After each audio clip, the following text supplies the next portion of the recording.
자, 일제강점기 하도록 하겠습니다. 한국사 교과서로는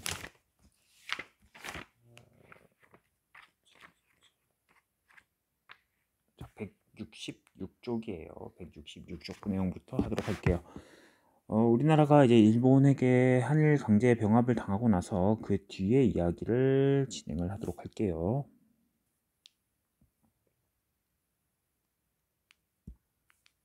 잠깐만, 요거를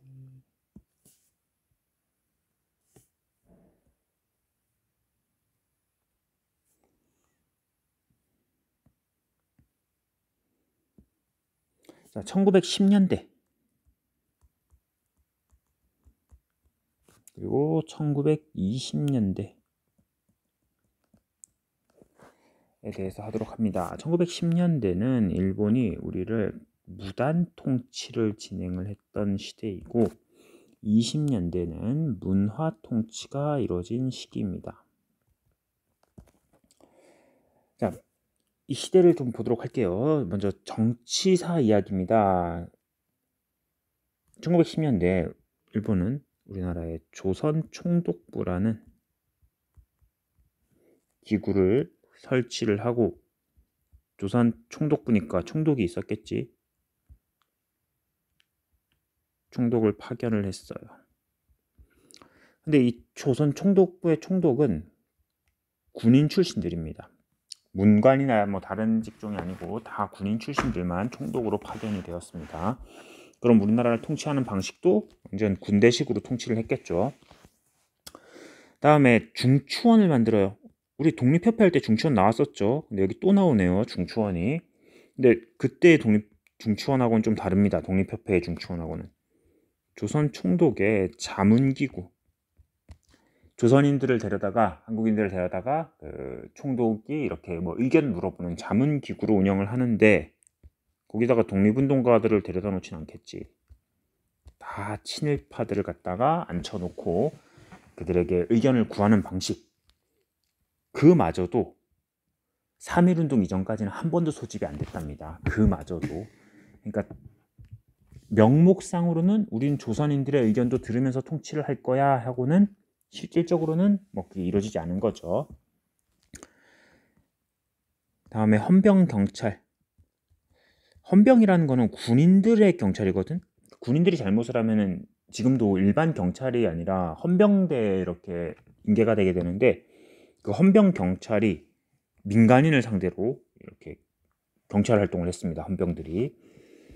이들은 범죄 측결내라고 해서 그 자리에서 뭐 자기네들이 사법권을 행사해서 뭐 범죄자에 대해서 뭐 이렇게 판결을 하고 막 이렇게 태형을 가하고 뭐 그런 문제가 일어나기도 했어요. 학교의 교사들은 칼을 차고 있었습니다.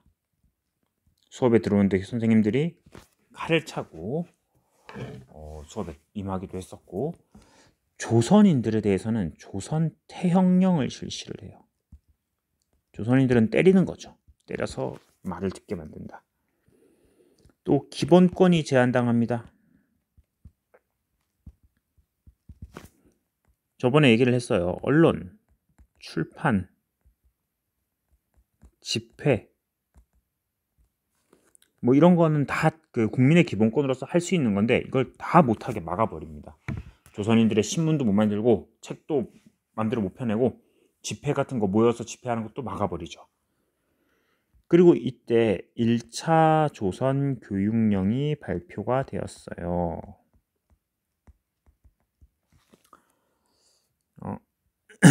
1차 조선 교육은 보통교육, 초등교육이라고 생각하면 돼요. 지금의 초등학교, 보통교육과 실업교육이 교육의 중심을 이룹니다. 그러니까 조선인들은 말 잘 들을 게 보통교육 받고, 그 초등학교 교육 정도 받고, 그리고 기술 배워가지고 말 잘 들어라 이거죠. 기본적인 것만 딱 가르치겠다.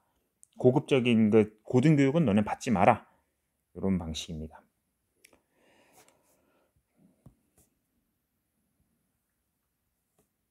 자, 그리고 경제입니다. 여기 밑에는 경제 면에서는 회사령이라는 게 내려져요. 이 회사령이라는 거는 조선인들이 회사를 설립할 때, 조선에서 회사를 설립할 때 조선 총독의 허가를 받아야 된다. 그게 회사령입니다. 이 얘기는 조선인들이 회사를 만들 때는 민족 자본이 성장하는 게 자유롭지 못했겠지. 억제를 당하는 겁니다. 우리나라 사람들이 회사 만들어서 돈 좀 벌어야 되겠다 해도 일본이 허가를 안 해주면은 그 억제를 당하겠죠. 당연히 민족 자본 성장이. 다음 토지 조사 사업을 벌입니다.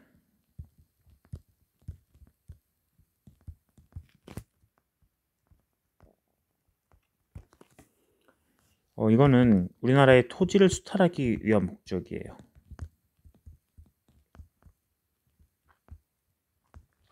토지 수탈의 목적. 신고주의의 원칙. 와서 신고하라고 합니다. 토지 있으면은 자기 소지인 거를 이렇게 인정할 수 있게 신고를 해라. 근데 뭐 소작인들의 소작권을 인정을 안 해준다던가, 문중에 이런 공유지 같은 거, 뭐 국유지라던가 뭐 이런 것들, 그런 것들을 인정을 안 해주는 경우가 많았어요. 그래서 많은 토지가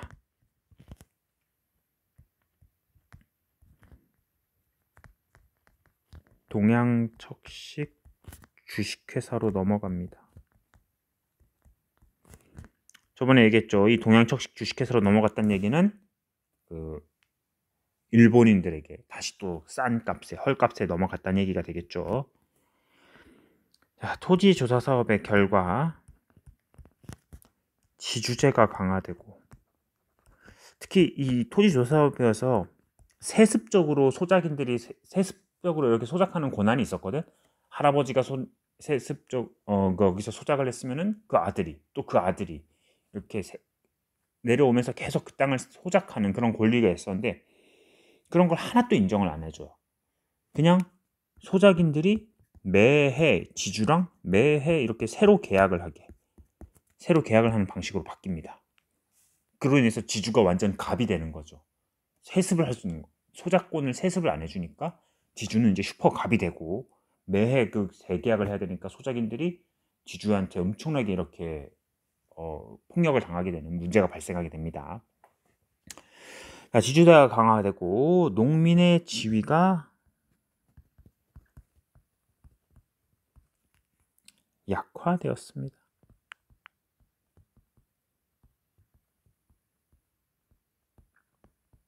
많은 농민들이 소작농으로 전락하게 되었습니다. 다음 20년대로 넘어가는데, 왜 20년대는 이 방식이 문화 통치로 바뀌었느냐? 아직 안 했는데 1919년에 우리나라에서 이런 사건이 있었어요. 3.1운동이 일어납니다. 전 민족이 함께 막 독립을 외치니까 일본이 긴장을 한 거야, 이 사건에 대해서. 그래서 일본이 통치 방식을 바꿔야 되겠다. 조선이란 나라는 막 그냥 힘으로 누르기만 해서 말을 듣는 나라가 아니다 생각을 한 거죠.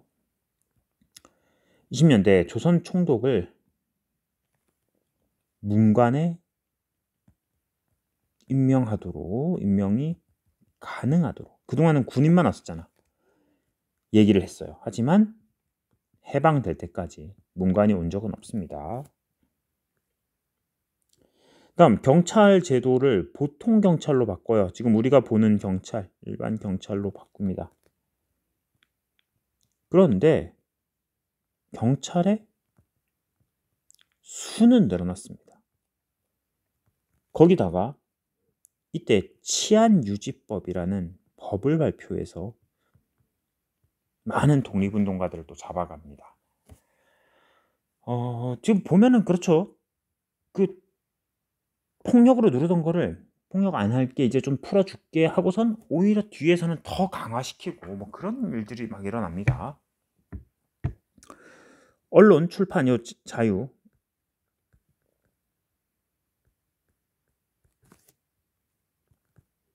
언론 출판 집회 자유 일부 허용해요. 이제 니네도 하게 해줄게. 대신 니네 마음대로는 아니고 우리가 허용하는 범위 내에서만 해. 그래서 한글 신문도 발간이 됐습니다. 언론의 자유가 생겼으니까. 한글 신문이 발간됐어요. 지금 중앙일보, 동아일보 이런 것들.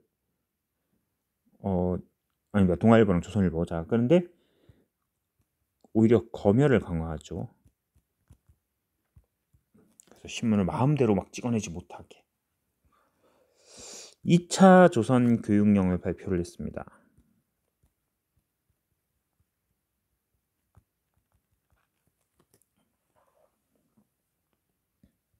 보통학교 6년으로, 초등학교 기간을 6년으로 했습니다. 하지만 한국인들의 취학률은 저조했죠. 그래서 문화통치는 기만입니다. 해줄게 하고서 뒤에서 다른 걸 쓰는 무단통치보다 좀 더 머리를 쓴 거죠. 무단통치에서는 그냥 폭력이었다면은 반발하니까 내가 이거 해줄게 하고서 뒤에서 기만하는 그런 전술입니다. 자, 경제 보면은 회사령은 폐지됐어요. 앞에 회사령은 그 허가를 받았어야 되는데 폐지가 됩니다. 회사령 폐지의 목적은 일본 기업들, 일본에 있는 일본의 기업의 자유로운 한국 진출을 위해서.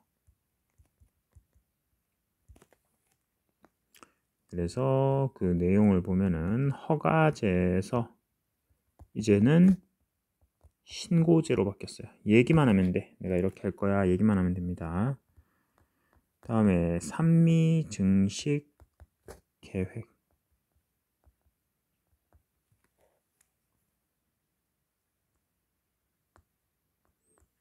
목적은 1차 대전 이후 일본에서 쌀값이 폭등합니다.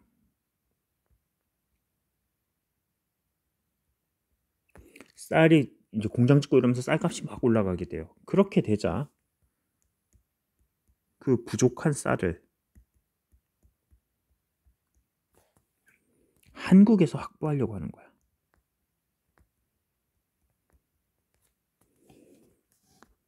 전개. 수리시설을 개선합니다.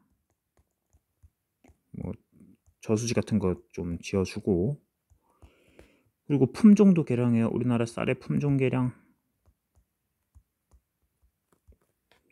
뭐 경지 정리 등 이런 산미 증식 계획을 통해서 쌀 생산이 증대는 했어요. 우리나라에 실제 증대는 되었습니다. 하지만 그 결과는 증산량보다, 증대된 양보다 더 많은 양이 반출이 됩니다. 더 많은 양을 가져가는 거야, 애들이. 그리고 이 산미 증식 계획의 추진 비용을 일본 정부가 대주는 게 아니죠. 농민들이 냅니다. 결국 마지막으로 국내 농촌 경제와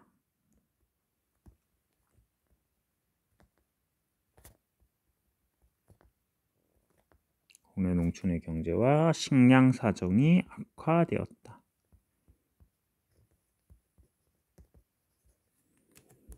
그래서 사람들이 먹을 게 없으니까 만주에서 잡곡을 사가지고 그걸 먹는, 뭐 콩 이런 거, 그런 잡곡을 사서 먹는 그런 상황으로 번지게 됩니다. 자, 내용이 좀 길었습니다. 일제강점기 일본의 통치 방식이었습니다. 교과서 볼게요.